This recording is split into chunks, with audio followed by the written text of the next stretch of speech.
جی وعلیکم السلام ورحمۃ اللہ۔ ابھی آپ کی سماعت جاری ہے، اگر فرض کریں کہ جو فیصلہ ہے وہ آپ کے حق میں نہیں آتا، پھر آپ کا رد عمل کیا ہوگا؟ پہلی بات تو بنیادی یہ ہے کہ یہ ہمارا مقدمہ ہے ہی نہیں ہے، یہ مقدمہ ہے ختم نبوت کا،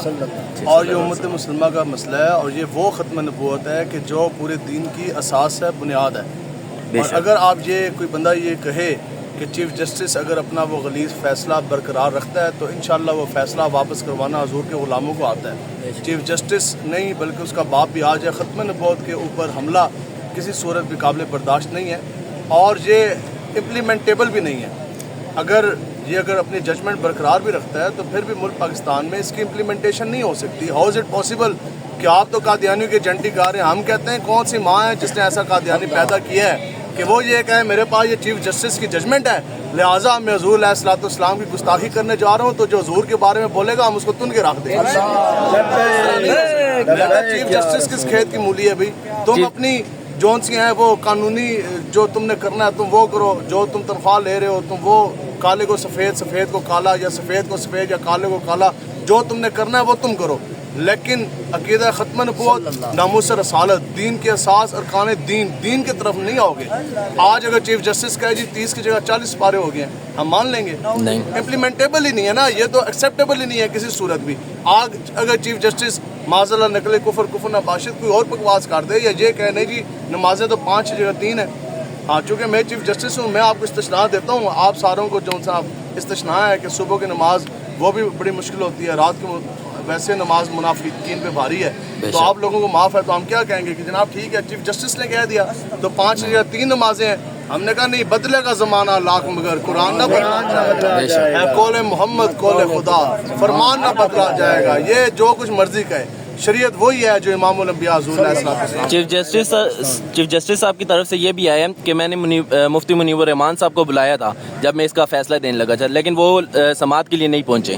تو ہمارے علماء کرام بھی اگر دیکھا جائے تو وہ پہنچے نہیں ہے، چیف جسٹس صاحب ایسا کہہ رہے ہیں، تو آپ اس حوالے سے کیا کہیں گے؟ یہ تو جن کو انہوں نے بلایا ہے بقول ان کے، جی ہمیں تو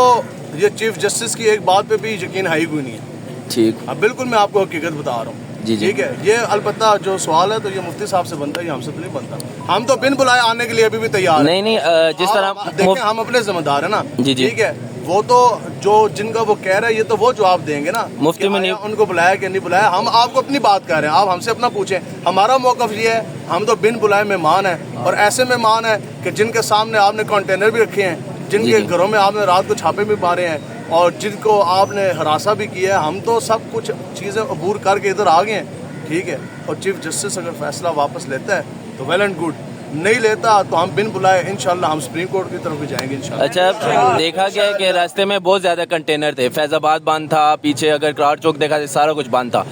حالانکہ آپ ڈی چوک تک بھی بہت مشکل سے پہنچے ہوں گے، اگر ابھی جو آپ کے دوسرے کارکن ہیں کیا وہ بھی ڈی چوک تک پہنچ رہے ہیں یا نہیں، یا وہ راستے میں ہی؟ کا نہیں ہے پابند باہر ہو کے خزاں لا الہ الا اللہ، یہ جو لوہے کے ڈبے جن کو ہم کنٹینر کہتے ہیں، یہ عشق مصطفیٰ کے سمندر کو تو نہیں روک سکتے، بے شک، دین کا پہرا یہ جو ان سے ہے، یہ کیا کہتے ہیں جی 10 سوٹیوں والے کھڑے کر دیں گے تو دین کا پہرا روک دیں گے، اس طرح نہیں ہوتا، چیف جسٹس لکھ واری جم کے بھی ہے،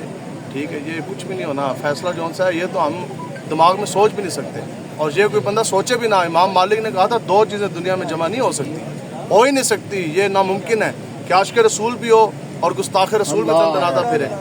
ٹھیک ہے، یہ نہیں ہو سکتا کہ حضور کے غلام مسلمان بھی دنیا کے اندر ہوں اور پھر منکرین ختم نبوت کو کھلی چھٹی دے دی جائے، وہ اللہ تعالیٰ کی بھی توہین کریں، وہ تمام انبیاء کرام کی بھی توہین کریں، وہ جو گندا ان کا مذہب تو ہے ہی نہیں ہے، جو فتنہ ہے جو توہین انبیاء کرام کے اوپر مبنی ہے، ان کا کوئی مذہب نہیں ہے، قادیانیت مذہب ہوتا تو مائنارٹی کمیشن آف پاکستان کے اندر درج ہوتا، ان کی اپنی کوئی کتاب ہوتی ہے، ان کی کوئی اپنی SOPs ہوتی ہے، کوئی قواعد و ضوابط ہوتے، کوئی طور طریقہ ہوتا، وہ تو ہے ہی کچھ نہیں ہے، قادیانیت جو ہے وہ ایک فتنہ ہے، اور اس فتنے کو ہم نے پہلے بھی اکھیڑا ہے، ہمارے بزرگوں نے پہلے بھی اس فتنے کو کھیڑ کے پھینکا، اور انشاءاللہ ہمارے بزرگوں کی دعا برکت سے آپ بھی اسی طرح یہ ہو ہی نہیں سکتا۔ آگے اگر کوئی یہ سمجھتا ہے، اگر امام مالک نے فرمایا تھا نا پھر پوری امت مر جائے، پھر میں تو آپ کو اللہ کی عزت کی قسم اٹھا کے کہتا ہوں، میں تو روزانہ کی بنیاد پہ یہ دعا کرتا ہوں کہ یا اللہ اگر یہ ہونا نہیں ہے لیکن اگر اس طرح ہو جائے تو پھر مولوی کہے جی میں مولوی ہوں، پیر کہے میں پیر ہوں، میں کہتا تجھے سارے ڈوب کے مردے نہیں ہو، پھر